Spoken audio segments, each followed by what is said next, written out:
আজ বিকেল 4টায় সিলেটের সাথে সাদেশের ট্রেন যোগাযোগ বিচ্ছিন্ন হয়ে গেছিল কোমরগঞ্জের লাউয়াছড়া পানখুন্তির পাশে একটি মালবাহী ট্রেনের দুর্ঘটনার কারণে। আর এই দুর্ঘটনার কারণে আসলে যাত্রীবাহী ট্রেন জয়ন্তিকা আটকা পড়ছিল, নির্ধারিত সময়ে আসতে পারেনি। একটু আগে সিলেটে এসে পৌঁছেছে জয়ন্তিকা, যেটি উপবন হয়ে সিলেট থেকে ছেড়ে যাবে। এবং সিলেটের সাথে ট্রেন যোগাযোগ বিচ্ছিন্ন হওয়ার কারণে সাদেশের আর অন্য কোনো ট্রেনের কোনো যাত্রা শিডিউল বিপর্যয় হয়নি।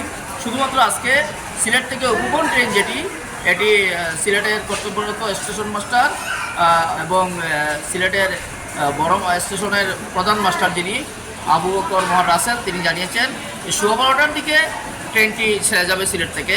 উপবন ট্রেন যেটি 11:30টায় ছেড়ে যাওয়ার কথা। এই ছিল এখানকার সর্বশেষ খবর। ট্রেন লাইন এখন স্বাভাবিক আছে, যাত্রীরা আসতেছে।